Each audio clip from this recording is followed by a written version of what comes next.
दोस्तों, आज मैं आपको बताऊंगा कि आप प्राइम मिनिस्टर यूथ लोन में किस तरह अप्लाई कर सकते हैं। तो बहुत ही सिंपल और इजी तरीका है अप्लाई करने का, और मैं आपको बताता हूँ किस तरह आपने अप्लाई करना है। तो सबसे पहले आप अपने मोबाइल के या कंप्यूटर के ब्राउज़र में जाएंगे और यहाँ पे ऊपर आपने सर्च करना है प्राइम मिनिस्टर यूथ लोन। तो यहाँ पे हमने एंटर कर लिया। तो सबसे पहले जो सबसे ऊपर वेबसाइट आएगी आपने उसको ओपन करना है। आप देख सकते हैं इसमें लिखा हुआ है लोन स्कीम। तो हम उसको ओपन करते हैं। तो ये हमारे पास जो है वेबसाइट खुल के आ गई है, और आप देख सकते हैं यहाँ पे गवर्नमेंट जो है 3 टाइप्स के लोन ऑफ़र कर रही है। तो इन्होंने 3 कैटेगरियाँ बनाई हैं। नंबर 1 कैटेगरी जो है उसमें आप 5 लाख तक का लोन जो है ले सकते हैं, वो भी बगैर किसी सूद के, विदाउट एनी मार्कअप। तो सबसे इजी और बगैर किसी रिक्वायरमेंट के, यानी क्या इसमें कोई आपको डॉक्यूमेंटेशन नहीं चाहिए अप्लाई करने के लिए, और बिल्कुल इजी है अप्लाई करने के लिए कैटेगरी 1। तो मैं आपको रिकमेंड करूँगा कि अगर आप सूद से बचना चाहते हैं तो, और डॉक्यूमेंटेशन वाली फारी से भी बचना चाहते हैं, तो नंबर 1 कैटेगरी जो है टायर 1, इसको आप जहन में रख लीजिएगा, ये सबसे इजी है। और दूसरी कैटेगरी में आप देख सकते हैं कि यहाँ पे लिखा हुआ है कि आप 5 लाख से 15 लाख तक का लोन ले सकते हैं, वो 5% के मार्कअप पे। यानी इसमें गवर्नमेंट आपसे 5% सूद लेगी, 5% मार्कअप होगा। और तीसरा जो है टायर, यानी तीसरी कैटेगरी जो है वो है 15 लाख से 75 लाख तक की, और इसमें जो है गवर्नमेंट 7% सूद लेगी, यानी कि 7% मार्कअप आपसे चार्ज होगा रिटर्न करते वक्त। तो सबसे इजी मेरे ख्याल में नंबर 1 है। तो हम देखते हैं नेक्स्ट स्टेप में, आपको बताता हूँ क्या होता है। तो लोन अप्लाई करने के लिए आपने यहाँ पे जाना है अप्लाई फॉर लोन।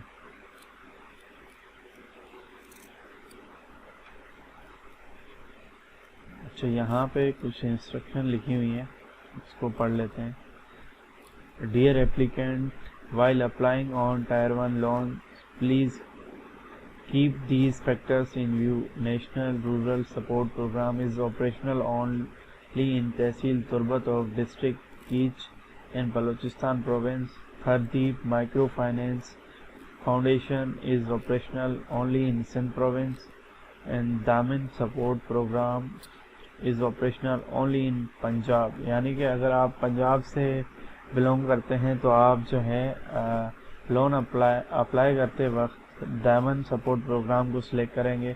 और जो लोग सिंध से ताल्लुक़ रखते हैं और लोन के लिए अप्लाई करना चाह रहे हैं तो वो थरदीप माइक्रो फाइनेंस फाउंडेशन को सिलेक्ट करेंगे।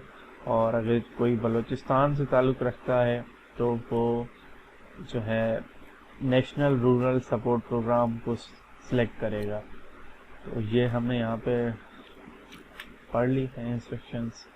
और अब यहाँ पे लोन अप्लाई करने के लिए सबसे पहले जो है यहाँ पे CNIC नंबर एंटर करना है। तो यहाँ पे मैं अपना CNIC नंबर अटेंड कर लेता हूँ, और यहाँ पे कह रहा है कि आपकी CNIC की इशुएंस डेट क्या है। तो मैं यहाँ से सिलेक्ट कर लेता हूँ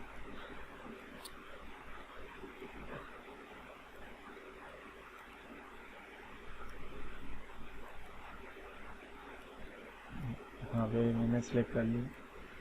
और यहाँ पे वो फिर पूछ रहा है कि आपने कौन से वाले कैटेगरी में अप्लाई करना है। तो यहाँ से सिलेक्ट करते हैं।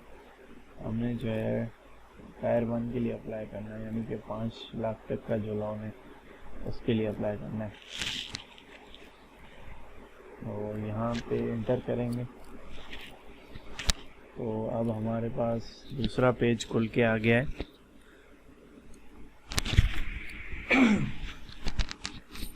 तो यहाँ पे कह रहा है कि आपने बैंक सेलेक्ट करना है जिसके थ्रू आप लोन लेना चाह रहे हैं।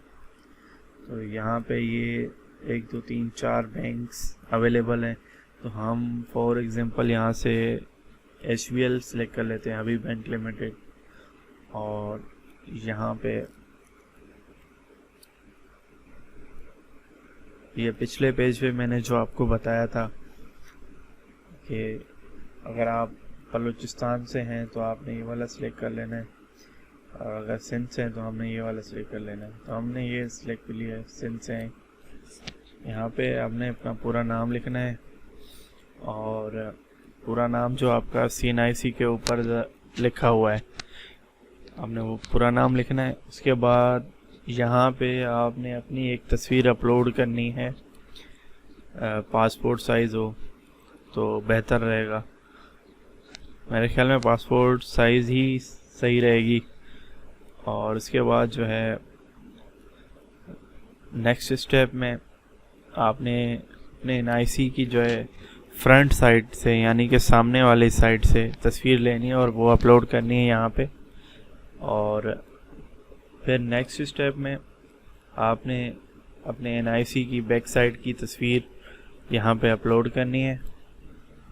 फिर यहाँ पे आपने जो है अपनी डेट ऑफ बर्थ लिखनी है, यानी पैदाइश की तारीख। और ये लिखने के बाद फिर ये नेक्स्ट स्टेप में हमसे पूछ रहा है कि ज़ेर कफ़ालत अफराद की तादाद, यानी कि आपके घर में कितने अफराद हैं जो आपके ऊपर डिपेंड करते हैं या आपके ज़ेर कफ़ालत हैं। तो जितने भी हों आपने यहाँ से सिलेक्ट कर लेना है। अगर 5 हैं या 5 से ज़्यादा हैं तो आपने ये इसको सिलेक्ट करना है ग्रेटर देन 5 को। अगर कम है तो आपने यहाँ से सिलेक्ट कर लेना है। फॉर एग्जांपल मैंने यहाँ से 4 सिलेक्ट किया है। अच्छा, उसके बाद यहाँ पे आपसे आपका जेंडर पूछ रहा है, आपने अपना जेंडर यहाँ से सिलेक्ट कर लेना है, मेल फीमेल या कोई और अदर जेंडर है तो वहाँ यहाँ से सिलेक्ट करना है अदर को। तो हम यहाँ पे मेल सिलेक्ट कर लेते हैं। अच्छा, यहाँ पे फादर नेम पूछ रहा है, और जो लड़कियाँ शादीशुदा हैं वो अपने हस्बैंड का नाम भी लिख सकती हैं, या जिनके वालिदैन इस दुनिया में नहीं है तो वो जो है अपने सरपरस्त का नाम भी लिख सकते हैं, यानी कि दादा नाना वगैरह का नाम भी लिख सकते हैं यहाँ पे। तो यहाँ पे लिख सकते। अच्छा, उसके बाद हमसे पूछ रहा है कि आपका मैरिटल स्टेटस क्या है। अगर आप शादीशुदा हैं तो यहाँ से मैरिड सिलेक्ट करेंगे, सिंगल हैं तो सिंगल सिलेक्ट करेंगे, अगर अदर कोई बेवा है या कोई और हैं कुछ तो यहाँ से आपने वो सिलेक्ट करना है अदर को। अच्छा, नेक्स्ट स्टेप में ये हमसे पूछ रहा है भाई आपकी सिटीज़नशिप क्या है, शहरी हैसियत क्या है। तो हम यहाँ से सिलेक्ट कर लेते हैं रेजिडेंट। और ये नॉन रेजिडेंट के लिए जो पाकिस्तान से बाहर रहते हैं, रेजिडेंट वो हैं जो पाकिस्तान के अंदर ही रहते हैं, और ओवरसीज़ रिटर्निंग यानी कि जो बाहर रहते हैं और वो वापस आना चाह रहे हैं या वापस आते हैं तो वो सिलेक्ट कर लेंगे। मेरे ख्याल में तो गवर्नमेंट ने ये कंफर्म किया है कि नॉन रेजिडेंट पाकिस्तानी या ओवरसीज़ पाकिस्तानी अप्लाई नहीं कर सकता इस लोन के लिए, तो रेजिडेंट ही अप्लाई कर सकता है। तो रेजिडेंट सिलेक्ट करेंगे। उसके बाद यहाँ पे मज़हब पूछ रहा है, आप मज़हब यहाँ से आपने सिलेक्ट कर लेना है अपना। और नेक्स्ट स्टेप में ये पूछ रहा है कि भाई क्या आपको कोई माजूरी है। अगर है कोई माजूरी तो आपने यहाँ से सिलेक्ट करना है येस को, अगर नहीं है तो नो को सिलेक्ट करेंगे। अच्छा, नेक्स्ट स्टेप में फिर आपकी तालीम का पूछ रहा है, आपकी तालीम कितनी है, आप अपने हिसाब से सिलेक्ट करेंगे। मिडिल है या ओ लेवल है, मैट्रिक है, FSC है, FA या बैचलर है, या बैचलर 2 टाइप्स के हैं यहाँ पे, 1 2 साल 1 4 साल। तो यहाँ जो भी हो आपने यहाँ से सिलेक्ट कर लेना। और यहाँ पे आपके पास अगर कोई डिग्री की तस्वीर मौजूद है तो आपने वो सिलेक्ट कर लेनी है और यहाँ पे अपलोड करनी है। अगर नहीं है तो कोई मसला नहीं है, ज़रूरी नहीं है। अच्छा, फिर ये पूछ रहा है क्या आप हुनरमंद हैं, आपको कोई हुनर आता है, तो आपने वो हुनर यहाँ से सिलेक्ट कर लेना है। ये बहुत सारे हैं, जैसे एडमिनिस्ट्रेशन है, ब्यूटिशियन है, बिजनेस नॉलेज डेवलपमेंट है, केमिकल टेक्नोलॉजी है, बहुत सारे यहाँ पे प्रोफेशन लिखे हुए हैं। आपका जो भी हो आपने वो यहाँ से सिलेक्ट कर लेना है। फॉर एग्जांपल हम यहाँ से कोई भी सिलेक्ट कर लेते हैं, फॉर एग्जांपल आईटी सिलेक्ट कर लेते हैं, और यहाँ पे अपने जो है मौजूदा घर का एड्रेस लिखना है, प्रेजेंट एड्रेस, जहाँ पे अगर गवर्नमेंट या बैंक को कोई इन्फॉर्मेशन चाहिए हो ताकि आपसे रब्ता कर सकें, या कोई चीज़ आपके नाम की भेजनी हो तो यहाँ पे भेजेंगे वो प्रेजेंट एड्रेस पे। आपने एड्रेस यहाँ पे कंप्लीट लिख लेना। उसके बाद ये पूछ रहा है प्रेजेंट प्रोविंस, यानी कि आप अभी कौन से सूबे में रहते हैं। तो प्रेजेंट सूबा हमारा सिंध है, हम यहाँ से सिंध ही सिलेक्ट करेंगे। और प्रेजेंट डिवीज़न, हमारा डिवीज़न कराची है। और प्रेजेंट डिस्ट्रिक्ट पूछ रहा है, हमारा प्रेजेंट डिस्ट्रिक्ट कराची ईस्ट है। आपने अपने हिसाब से सिलेक्ट करना है। अगर आप पंजाब में रहते हैं तो आपने सबसे पहले पंजाब सिलेक्ट करना है यहाँ पे प्रेजेंट प्रोविंस में। अगर आप केपी में रहते हैं तो आपने केपी के सिलेक्ट करना है। उसके बाद ये सारी डिटेल, और यहाँ पे फिर तहसील पूछ रहा है, भाई तहसील हमारी गुलशन टाउन है। और उसके बाद यहाँ पे परमानेंट एड्रेस लिखना है, और सेम उसी तरह फिर आप यहाँ पे परमानेंट प्रोविंस सिलेक्ट करेंगे, फिर परमानेंट डिवीज़न, परमानेंट डिस्ट्रिक्ट, फिर परमानेंट तहसील। उसके बाद यहाँ पे जो है आप अपना मोबाइल नंबर लिखेंगे। यहाँ पे मोबाइल नंबर के 2 बॉक्सेस दिए हुए हैं, इसलिए कि अगर खुदा न खास्ता एक नंबर बंद हो तो आप दूसरे नंबर पर रब्ता कर सकें। तो आपने अपने दोनों नंबर यहाँ पे लिखने जो आप यूज़ करते हो। अगर चाहें तो आप अपने भाई या घर में से किसी और का भी नंबर दे सकते हैं, दूसरा नंबर सेकेंडरी, यानी कि जो नंबर 24 घंटे ऑन हो आपने वो नंबर देना है यहाँ पे। उसके बाद यहाँ पे पूछ रहा है कि भाई आपके घर की मौजूदा जो है माहाना आमदनी कितनी है। फॉर एग्जांपल भाई हम यहाँ लिख देते हैं 50,000। आपने अपने हिसाब से लिखना है। और ख़र्चा कितना है, भाई हम ख़र्चा है 40,000 फॉर एग्जांपल। आपने अपने हिसाब से जो भी हो करना है। अच्छा, फिर ये पूछ रहा है भाई आप किस टाइप का कारोबार स्टार्ट करना चाह रहे हैं, क्योंकि ये लोन कारोबार करने के लिए गवर्नमेंट दे रही है नौजवानों को। यहाँ से आपने सेलेक्ट करना है भाई आपका न्यू बिज़नेस है या पहले से आप कोई बिज़नेस कर रहे हैं और आपने उसको बढ़ाना चाहते हैं। तो अगर न्यू बिज़नेस है तो आपने न्यू सेलेक्ट करना है। अगर आपका पहले से मौजूद है और बढ़ाना चाहते हैं अपने कारोबार को वसी पैमाने पे, तो वो सेलेक्ट हम न्यू सेलेक्ट कर लेते हैं। अच्छा, यहाँ पे पूछ रहा है आपका कारोबार किस नौइयत का है, तो आपने बताना है।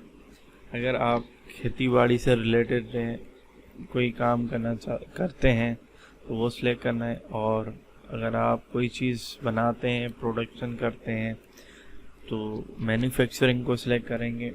और अगर आप कोई सर्विसेज देना चाहते हैं, जैसे कि आपने कोई शॉप खोल ली मोबाइल रिपेयरिंग की, या कोई ऐसी शॉप खोल ली या एसी वगैरह रिपेयर कर, या इलेक्ट्रिकल आइटम्स को रिपेयर करने की जो है शॉप खोल लिया आपने, तो ये सारी चीज़ें जो है सर्विसेज में काउंट होती हैं।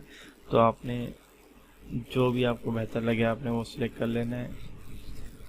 उसके बाद नेक्स्ट स्टेप में ये पूछ रहा है बिजनेस सेक्टर, आपके कारोबार का शोबा क्या है। जैसा कि मैंने पहले बताया आपको कि आप जो भी काम करते हो आपने वो यहाँ से सिलेक्ट कर लेना है। फॉर एग्जांपल अगर आप रिटेल का काम करते हैं तो रिटेल को सिलेक्ट करना है। अगर फूड का काम करते हैं, जैसे आपका कोई रेस्टोरेंट वगैरह है, तो आपने वो सिलेक्ट करना है। अगर आपका कोई ब्यूटी पार्लर है तो वो सिलेक्ट कर लेना है, या आप टूरिज़्म का काम करते हैं तो वो सिलेक्ट कर लेना है, या कोई ऐसा काम है जो इस लिस्ट में नहीं लिखा हुआ तो आपने अदर सर्विसेज सिलेक्ट कर लेना है। और मैं यहाँ से अदर सिलेक्ट कर लेता हूँ, और यहाँ पे भी मैंने अदर सिलेक्ट कर लिया।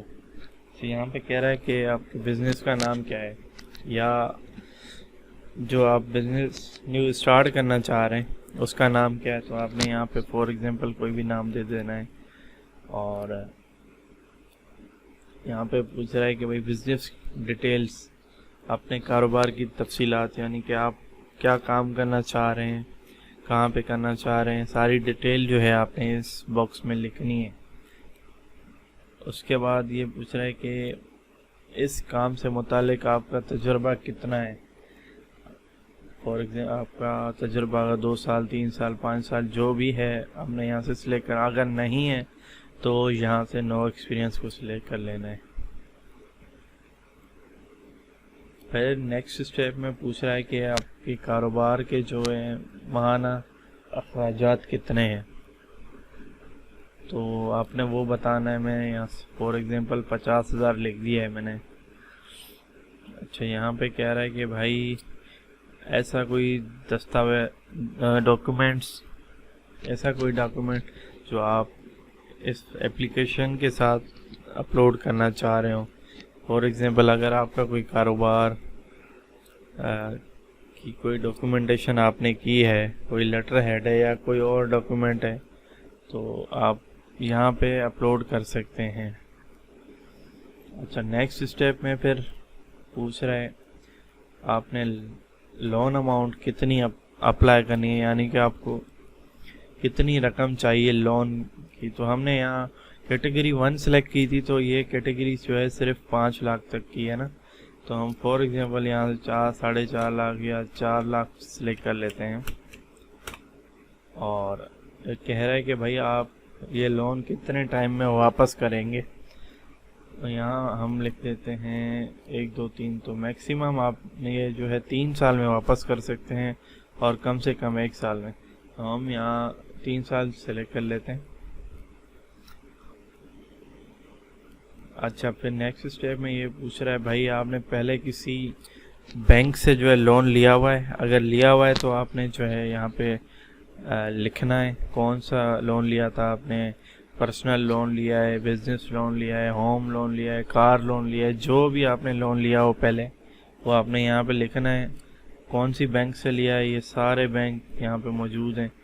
जिस भी बैंक से अगर आपने पहले लोन लिया हुआ हो तो वो यहाँ पे बैंक सेलेक्ट करना है, और जो है कितनी जो है आपने अमाउंट ली है जो आप पहले से, और मंथली इंस्टॉलमेंट कितनी है उसकी, और पीछे जो है आपके ऊपर कितना बैलेंस रहता है बैंक का, बकाया रकम कितनी है, वो यहाँ पे आपने लिखनी है आउटस्टैंडिंग अमाउंट में।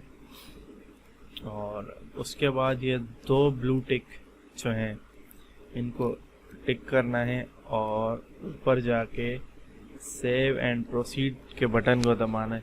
तो जैसे ही आप इसको सेव एंड प्रोसीड के बटन को दबाएंगे तो एप्लीकेशन जो है आपकी सबमिट हो जाएगी नेक्स्ट स्टेप में। और इसके बाद आपके मोबाइल नंबर पे एक कंफर्मेशन SMS भी आएगा कि आपकी लोन की एप्लीकेशन जो है हमारे पास पहुंच चुकी है, और हम जो है इस पे मज़ीद प्रोसेस करके और आपसे रब्ता करेंगे।